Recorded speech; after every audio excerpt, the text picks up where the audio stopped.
Bismillahirrahmanirrahim. Assalamualaikum warahmatullahi wabarakatuh. Bertemu lagi Anda semua kita dalam mata kuliah kita Budaya dalam Bisnis pada pertemuan kita yang keempat, di mana pada pertemuan ini kita akan membahas judul tentang manajemen strategis dalam pengembangan SDM.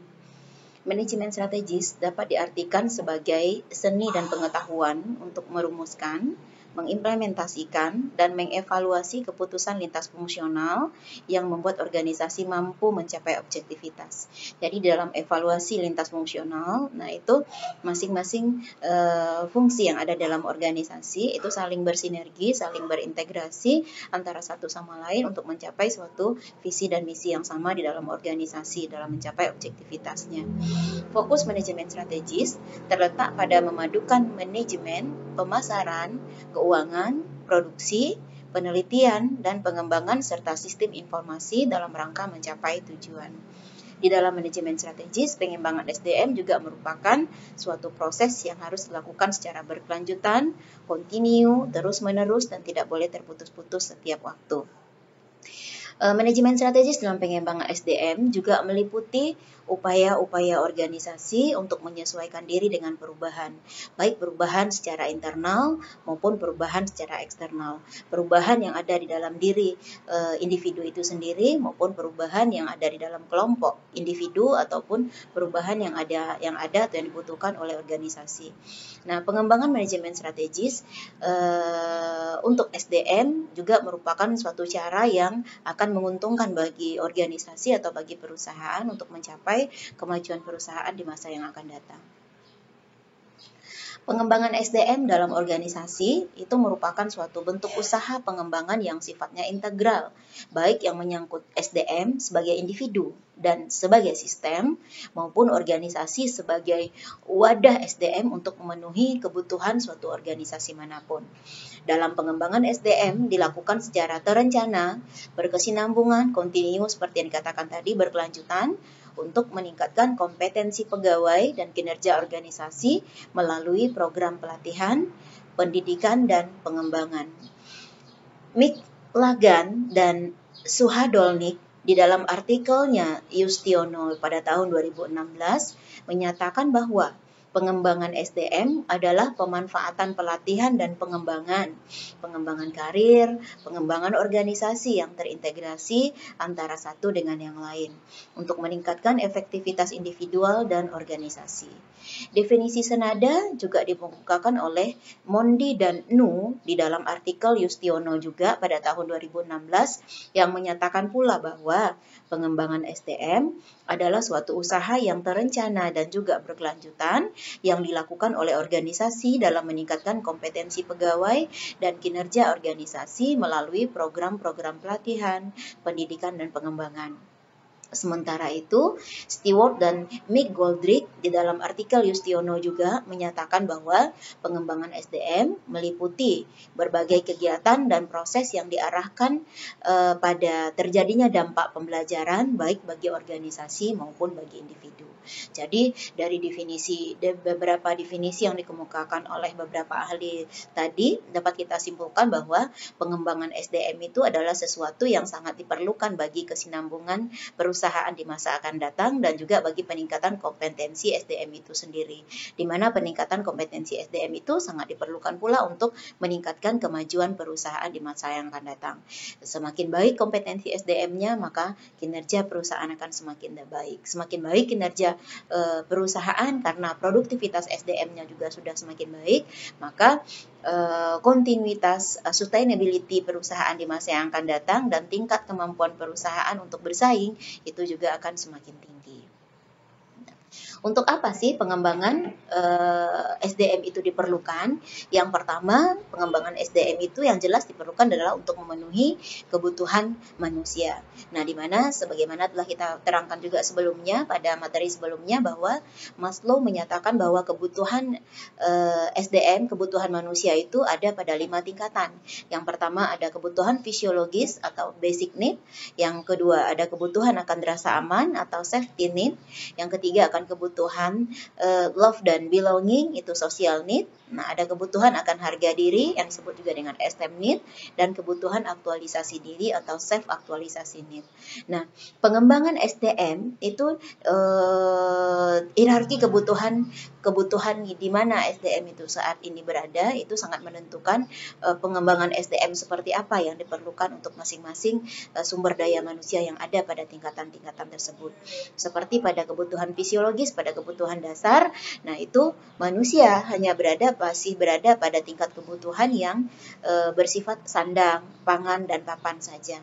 Nah, jadi kebutuhan itu sangat terintegrasi atau sangat beraliansi atau sangat diperlukan untuk mengetahui proses pengembangan SDM seperti apa yang diperlukan oleh perusahaan untuk sumber daya manusianya.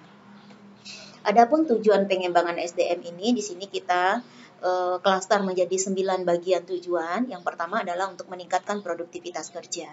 Sebagaimana dikatakan tadi bahwa semakin berkembang kompetensi, kemampuan SDM itu baik secara hard skill maupun secara soft skill-nya, maka kemampuan tersebut akan meningkatkan produktivitas kerja SDM itu sendiri. Yang kedua, tujuan pengembangan SDM adalah untuk melakukan efisiensi dan efektivitas. Efisiensi dan efektivitas baik dari sisi waktu, tenaga, mesin, ataupun peralatan-peralatan sarana prasarana lainnya yang diperlukan dalam yang dibutuhkan SDM dalam melakukan produktivitas kerja. Jadi dengan pengembangan SDM yang baik, maka sistem efisiensi dan efektivitas yang baik juga bisa diterapkan oleh perusahaan. Sehingga dengan adanya efisiensi dan efektivitas bisa menekan biaya-biaya yang diperlukan untuk melakukan suatu produktivitas kerja. Nah, ini tentunya akan meningkat pula kemampuan labaan perusahaan karena berhasil menekan biaya-biaya yang diperlukan dalam produktivitas kerja itu sendiri. Yang keempat, tujuan pengembangan SDM adalah untuk pencegahan kerusakan, di mana dengan semakin kompetennya sumber daya manusia dalam melakukan aktivitasnya, sehingga kerusakan-kerusakan yang akan ditimbulkan oleh SDM itu sendiri terhadap mesin, peralatan-peralatan yang digunakan itu bisa dicegah atau bisa diminimalisir sedemikian rupa. Nah, yang kelima adalah untuk mengurangi kecelakaan kerja. Karena semakin berkembang SDM, semakin meningkat kompetensi SDM, maka tingkat kehati-hatian SDM itu sendiri akan semakin meningkat pula. Karena tingkat pengetahuannya, tingkat pemahamannya tentang alat yang dia gunakan atau tentang risiko kerja yang akan dia hadapi dalam melakukan pekerjaan akan semakin mereka pahami. Nah, yang keenam adalah meningkatkan pelayanan internal. Nah, semakin berkembang kompetensi SDM, maka peningkatan pelayanan internal yang dilakukan oleh perusahaan terhadap customer atau terhadap stakeholder yang berhubungan dengan perusahaan itu akan semakin meningkat pula karena kemampuan pengetahuan mereka tentang apa yang mereka ketahui dan apa yang harus mereka lakukan untuk kemajuan perusahaan dan pelayanan seperti apa yang harus mereka lakukan terhadap stakeholder mereka itu akan semakin mereka pahami dengan baik. Nah, kemudian tujuan pengembangan SDM yang ketujuh juga meningkatkan moral pegawai itu sendiri karena biasanya semakin baik tingkat keahlian, semakin tak baik tingkat pengembangan SDM, maka moralitas karyawan itu sendiri akan linear berubah juga akan semakin baik. Semakin bagus pengetahuan seseorang, maka moralnya juga akan semakin bagus, akhlaknya juga akan semakin bagus. Karena itu memang sudah merupakan suatu proses yang alamiah terdapat seperti itu. Nah, kemudian tujuan pengembangan SDM yang ke-8 adalah untuk pengembangan karir dari SDM itu sendiri. Nah, semakin berkembang pengetahuan SDM, maka kemampuan atau kesempatan karirnya akan semakin terbuka, semakin naik degree-nya, semakin meningkat kompetensinya, maka karir path dia, karir growth dia, kemungkinan dia untuk dipromosi dalam suatu jabatan tertentu akan semakin tinggi. Nah, kemudian yang ke-9, tujuan pengembangan SDM itu adalah untuk kepemimpinan. Nah, kepemimpinan di sini adalah bukan hanya kepemimpinan dalam arti kepemimpinan organisatoris saja, tetapi kepemimpinan diri SDM itu sendiri. Semakin dia mampu memanage, semakin dia mampu mengembangkan dirinya setelah dia mendapatkan kompetensi yang semakin berkembang di dalam pengembangan SDM yang dia lalui. Pelatihan-pelatihan akan membuat kemampuan kepemimpinan SDM itu sendiri baik untuk dia secara individu maupun untuk organisasi secara keseluruhan akan semakin meningkat juga. Nah, sedangkan manfaat pengembangan SDM, nah itu ada beberapa yang bisa kita lihat. Yang pertama, itu bisa bermanfaat untuk membuat karyawan lebih kompeten karena mengembangkan kemampuannya, karena pengetahuannya sudah meningkat dan dia juga memiliki sikap-sikap yang baru dari pengetahuan yang dia miliki. Karena semakin kita katakan tadi, dengan berkembangnya pengetahuan itu akan mengembangkan juga sikap yang baru dari SDM itu sendiri. Yang kedua, membuat karyawan menjadi lebih berkomitmen pada pekerjaan dan perusahaan. Yang ketiga, itu menciptakan rasa saling percaya dan menghormati antar karyawan, sesama karyawan pada lini yang sama, kemudian karyawan dengan atasan dan antar sesama divisi. Itu menciptakan rasa saling percaya dan saling menghormati. Yang keempat itu mendorong kemampuan problem solving. Jadi kemampuan dari karyawan untuk memecahkan permasalahan yang dia hadapi pada satu aktivitas yang dia kerjakan itu akan semakin meningkat. Dia akan semakin terasah, dia akan semakin teredukasi untuk memecahkan setiap permasalahan yang dia hadapi dalam setiap lini pekerjaan yang mereka hadapi. Nah, seterusnya manfaat pengembangan SDM adalah untuk meningkatkan kerja sama tim.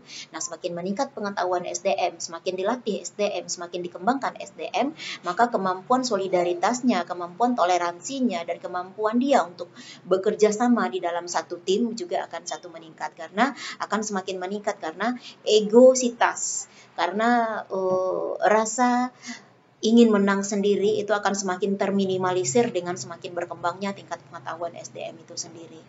Nah, selanjutnya manfaat pengembangan SDM adalah untuk membantu menciptakan budaya efisiensi di dalam perusahaan. Karena SDM yang bekerja dengan kemampuan yang optimal di dalam bidang pekerjaannya itu akan berbeda dengan SDM yang hanya bekerja dengan pada aktivitas yang dilakukan hanya dengan pengetahuan sebatas yang dia punya saja tanpa pengetahuan pengembangan yang lebih dari yang seharusnya diharapkan.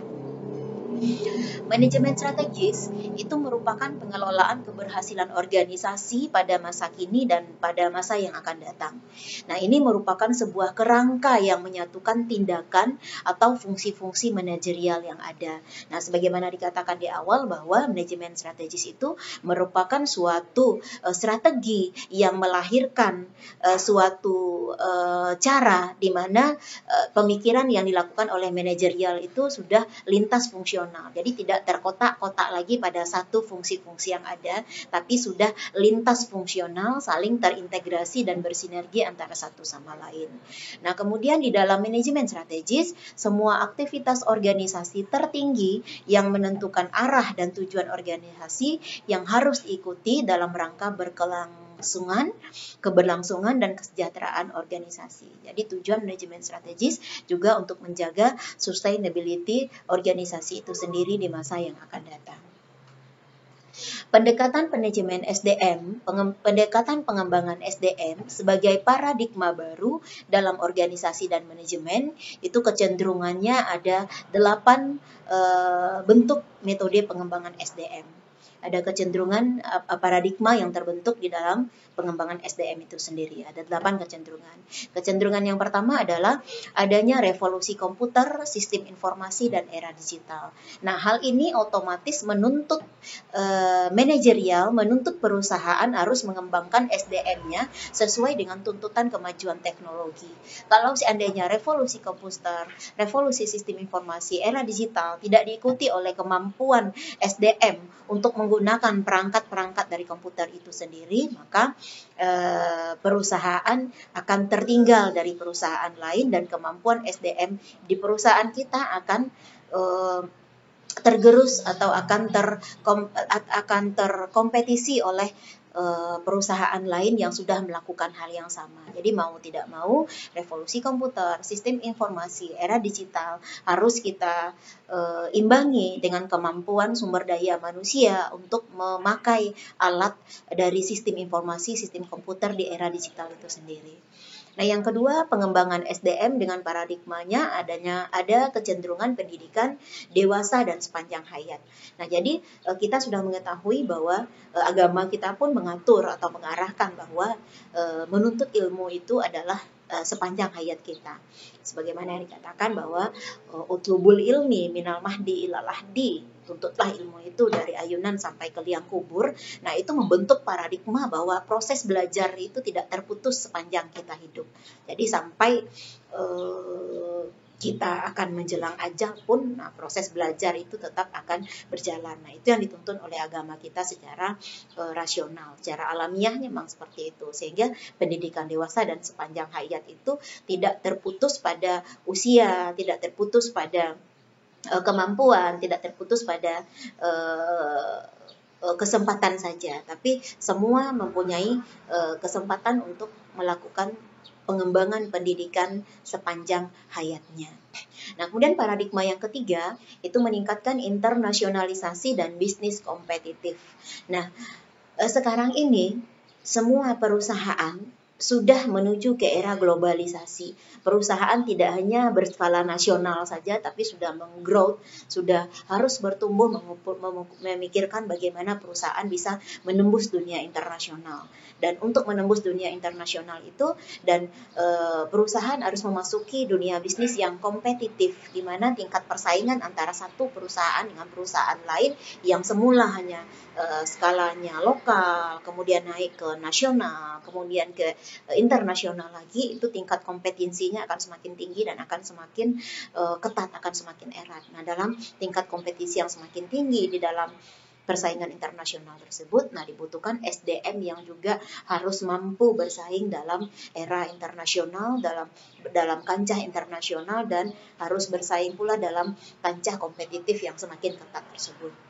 Kemudian paradigma yang keempat adalah transformasi tenaga kerja dan pekerjaan yang mengandalkan tenaga otot dan pengetahuan diutamakan. Nah, transformasi, kalau awalnya dulu orang bekerja dengan otot, sebagaimana kita ketahui dalam proses revolusi industri sekarang, itu yang semula dari hanya bekerja dengan otot saja, kemudian meningkat menggunakan bantuan tenaga uap, kemudian meningkat sekarang tenaga otot itu tidak perlu diutamakan lagi, tapi bagaimana orang bekerja hanya dengan menggunakan otaknya saja. Nah, itu merupakan proses perubahan, proses transformasi yang sekarang terjadi di dunia saat ini. Jadi transformasi dari otot ke otak. Nah, makanya sekarang dari era perkembangan, era revolusi industri itu dari waktu ke waktu, nah semakin bagaimana tenaga itu berkurang, tapi bisa dialihkan lagi ke dalam penggunaan otak manusia untuk menggantikan tenaga manusia dengan tenaga mesin dalam bekerja. Jadi manusia hanya perlu memikirkan bagaimana caranya, siapa yang akan melakukan, alat apa yang akan kita gunakan untuk menggantikan tenaga otot manusia dalam bekerja. Nah, itu transformasi yang saat ini terjadi. Nah, pendekatan yang kelima itu adalah penempatan kembali kursus-kursus dan seminar dengan kurikulum dan kepustakaannya sesuai dengan paradigma baru. Nah, jadi dalam pengembangan SDM diperlukan kembali penempatan kursus-kursus, pelatihan-pelatihan, seminar-seminar, dan kurikulum-kurikulum kepustakaan yang disesuaikan dengan kebutuhan paradigma saat ini. Nah, pendekatan pengembangan SDM yang keenam itu adalah meningkatkan kecanggihan konsumen dan kepekaan terhadap sesuatu gaya perilaku atau produk yang sedang trendy. Nah, ini merupakan suatu kegiatan yang aktual. Jadi, perubahan perilaku konsumen itu mengakibatkan kecanggihan konsumen dan kepekaan konsumen semakin meningkat terhadap geliat industri dimanapun dia berada. Nah, konsumen sekarang semakin pintar, konsumen sekarang semakin teredukasi oleh kemajuan zaman. Nah, sehingga dengan peningkatan kemampuan konsumen akan melihat atau menilai segala sesuatu itu membuat mereka semakin jeli dan membuat mereka semakin selektif dalam memilih segala sesuatu yang mereka perlukan atau mereka butuhkan dari produksi-produksi industri tertentu. Ada perubahan konsumen yang dari fungsional ke era emosional, ke era spiritual. Nah, perubahan-perubahan perilaku konsumen tersebut membutuhkan kemampuan sumber daya yang ikut pula mengelola, yang ikut pula memanage, yang ikut pula menyesuaikan kemampuan perubahan perilaku SDM tersebut dengan kemampuan SDM di perusahaan. Nah, yang ketujuh pendekatannya adalah meningkatkan interdependensi antara sektor publik dan sektor swasta. Nah, hal ini itu terjadi bisa kita lihat dengan banyaknya kemitraan-kemitraan yang terjadi atau aliansi-aliansi yang terjadi antara sektor publik dan sektor swasta. Jadi antara sektor publik dan sektor swasta tidak ada lagi sudah ada suatu program kerjasama yang membentuk kemitraan, yang membentuk aliansi di mana suatu sektor publik dan sektor swasta itu saling bekerja sama. Nah, hal ini otomatis membutuhkan kemampuan sumber daya perusahaan, terutama sumber daya manajemen, sumber daya SDM, sumber daya manusia dari perusahaan itu sendiri yang harus bersinergi dengan kemitraan dan aliansi itu sendiri sehingga mampu berkolaborasi secara optimal dengan kompetensi yang dimilikinya. Kemudian pendekatan SDM yang ke-8 dari paradigma baru yang sekarang adalah meningkatnya hubungan-hubungan simbiotik yang saling menguntungkan antara satu sama lain. Nah, pada pertemuan sebelumnya Nanda sudah dijelaskan juga bahwa dalam perusahaan itu ada stakeholder, orang-orang, pihak-pihak yang berkepentingan dengan perusahaan, ada shareholder di mana dia berkepentingan dengan perusahaan dan dia juga merupakan pemilik saham di dalam perusahaan. Nah, itu hubungan-hubungan tersebut membentuk hubungan yang simbiotik, hubungan yang simbiosis mutualisme yang saling menguntungkan antara satu sama lain. Nah, sehingga ini tetap membutuhkan kemampuan sumber daya manusia yang harus juga bisa mengakomodir semua hubungan-hubungan simbiotik yang terbentuk antara perusahaan dengan stakeholder maupun shareholder perusahaan secara optimal. Kemudian kita lihat lagi, ada 3 tahap paradigma pemikiran dan praktek MSDM. Nah, tahap pertama itu adalah tahap maintenance tech. Nah, dalam tahap maintenance tech ini diperlukan pemeliharaan, yaitu manajemen sumber daya lebih ditekankan kepada fungsi mengontrol dan mengendalikan biaya tenaga kerja. Nah, di sini berlaku lagi efisiensi dan efektivitas terhadap cost yang dikeluarkan oleh perusahaan kepada tenaga kerja. Dan ini mungkin dilihat bisa dari dengan menentukan economic order quantity sehingga tidak ada optimalisasi tingkat pesanan optimal itu berapa. Nah, sehingga tidak ada pesanan yang mubazir atau tidak ada pula pesanan yang tidak terpenuhi, atau dengan menekan biaya tenaga kerja misalnya dengan melihat prosedur atau rel kerja. Kalau seandainya dalam suatu proses pekerjaan itu ada beberapa step, beberapa tahapan yang harus dilakukan oleh satu orang tenaga kerja atau beberapa tahapan itu dilakukan oleh beberapa orang tenaga kerja, nah ternyata tahapan-tahapan tersebut bisa dipangkas, bisa diminimalisir menjadi 1 kali tahapan saja, atau bisa dilakukan hanya dengan 2 tahapan bisa dilakukan oleh 1 orang. Nah, itu bisa menekan biaya, bisa mengendalikan biaya tenaga kerja. Nah, itu tahap 1, tahap pemeliharaan, baik dari tenaga manusia, penggunaan tenaga mesin maupun dari prosedur maintenance-nya perlu dipelihara. Kemudian tahap kedua itu adalah tahap governance accountability stack. Nah, di sini merupakan tahap penyelenggaraan di mana manajemen sumber daya manusia menekankan kepada segi pemenuhan ketentuan dan aturan. Nah, segi pemenuhan dan ketentuan aturan ini juga akan bisa menekan efisiensi dan efektivitas. Karena pemenuhan ketentuan, pemenuhan aturan yang berlaku jika sudah dipenuhi secara optimal itu bisa meminimalisir hal-hal yang akan mubazir dalam suatu proses, dalam suatu pelaksanaan kegiatan kerja pun. Nah, tahap yang ketiga ini merupakan tahap competitive advantage stage, di mana dalam tahap ini perusahaan perlu memikirkan keuntungan kompetitif.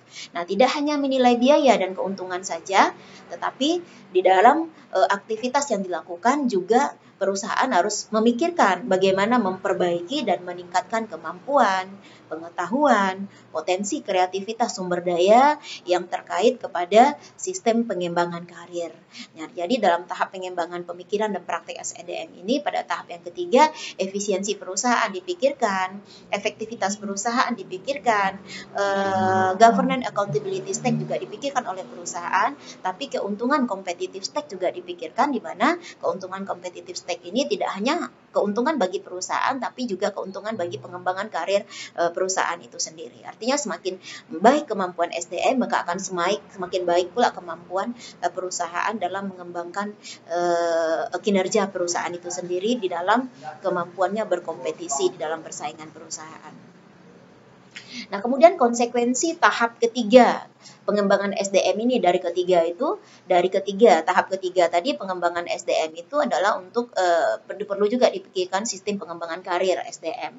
Nah, konsekuensinya dari pengembangan SDM ini itu munculnya pengembangan SDM sebagai kawasan baru dalam ilmu administrasi dan manajemen. Jadi kalau dulu pengembangan SDM adalah dimasukkan ke dalam suatu materi atau ilmu tentang manajemen saja, nah sekarang manajemen SDM sudah dijadikan sebagai bagian dari sub manajemen yang harus diperhatikan dan mempunyai fak tersendiri yang harus diperhatikan pula dan mempunyai waktu tersendiri pula untuk pengembangannya.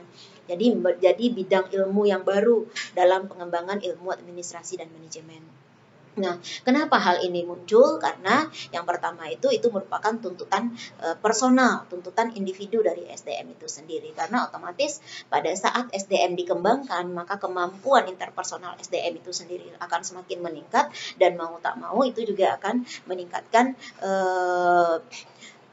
reward yang akan dia terima. Nah, itu merupakan tuntutan personal. Dan tuntutan personal lainnya, apabila SDM tersebut tidak mengembangkan kemampuan personalnya, maka dia akan tergilas oleh SDM lainnya yang berkembang. Jadi kalau dia tidak mengembangkan kemampuan pengembangan SDM dia sendiri, nah maka SDM itu sendiri lama-lama tidak akan menjadi usang, tidak terpakai dia. Karena SDM yang dibutuhkan sekarang itu adalah SDM yang fleksibel, SDM yang mempunyai kontinuitas kompetensinya yang terus-menerus, yang terus mengembangkan growth-nya secara terus-menerus, karena SDM itu tidak bisa kaku saat ini. Nah, yang kedua itu juga merupakan tuntutan organisasional. Jika organisasi tidak mengembangkan SDM-nya, maka organisasi itu sendiri juga akan tergerus di dalam kompetensi perusahaan. Di dalam persaingan, di dalam competitive advantage-nya, perusahaan akan mati dengan sendirinya. Nah, yang ketiga juga merupakan tuntutan ekspektasi sosial, peran lembaga pemerintah dan BUMN maupun BUMD seperti yang diterangkan tadi, yang akan membentuk keuntungan simbiotik antara pemerintah dengan pihak swasta. Nah, kemudian prinsip dasar pengembangan SDM itu sendiri ada 3. Yang pertama, sumber daya manusia merupakan harta investasi yang paling penting yang dimiliki oleh suatu organisasi. Sedangkan manajemen yang efektif adalah kunci bagi keberhasilan organisasi. Makanya manajemen SDM modern, organisasi modern, pada dahulunya dia menganggap manajemen SDM itu hanya sebagai tenaga kerja. Nah, sekarang sebagai buruh saja. Nah, manajemen modern saat ini menganggap sumber daya manusia itu adalah mitra kerjanya. Artinya SDM dianggap sebagai pengkontribusi, bagian yang ikut men-share, yang ikut bersumbangsih untuk mencari laba atau keuntungan untuk perusahaan. Nah, jadi bukan lagi hanya sebagai buruh atau pekerja saja, tapi sudah dianggap sebagai mitra perusahaan. Nah, kemudian yang kedua, keberhasilan ini sangat mungkin dapat dicapai jika kebijakan dan prosedur yang bertalian dengan manusia dari perusahaan, organisasi itu saling berhubungan yang didasarkan pada perencanaan strategis untuk mencapai tujuan organisasi itu sendiri. Nah, jadi selama bertalian dengan sumber daya manusia, maka unsur-unsur insaniyah dari sumber daya manusia itu sendiri perlu diperhatikan, karena manusia bukan mesin, manusia bukan robot, manusia punya rasa letih, manusia punya privacy tersendiri, manusia punya rasa sedih, manusia punya ketergantungan, punya keterbatasan dari kemampuan tenaga maupun pikiran yang dia miliki. Nah, hal-hal yang bersifat manusiawi itu sendiri harus menjadi pertimbangan saat kita mengembangkan sumber daya manusia. Nah, ini prinsip yang harus diketahui juga oleh perusahaan maupun oleh sumber daya manusia itu sendiri. Nah, prinsip yang ketiga itu perlu diperhatikan hal-hal sebagai berikut, diantaranya motivasi. Nah, motivasi ini merupakan hal yang sangat penting juga yang harus dipikirkan oleh perusahaan. Karena pengembangan SDM tidak bisa efektif dilakukan apabila SDM itu sendiri tidak termotivasi untuk dikembangkan. Nah, baik motivasi internal maupun motivasi eksternal. Nah, karena dengan adanya motivasi ini, maka efektivitas, efisiensi pengembangan SDM bisa dilakukan secara baik. Nah, motivasi ini tidak hanya dilakukan oleh perusahaan secara eksternal, tapi motivasi ini juga harus dimiliki oleh SDM itu sendiri secara internal. Nah, sebagai motor penggerak utama yang lahir dari dalam diri SDM itu sendiri. Nah, yang kedua yang perlu diperhatikan di dalam prinsip pengembangan sumber daya manusia ini adalah laporan kemajuan. Nah, perusahaan terutama lembaga atau sumber divisi SDM itu sendiri harus mempunyai laporan kemajuan per masing-masing SDM itu sendiri. Karena dari laporan kemajuan per masing-masing SDM, nah, divisi sumber daya manusia bisa melihat di mana kekurangan dari setiap pekerjaan yang dilakukan oleh SDM, kemampuan kompetensi SDM yang bagian mana yang harus dikembangkan lagi. Nah, itu bisa dilihat dari laporan kemajuan SDM.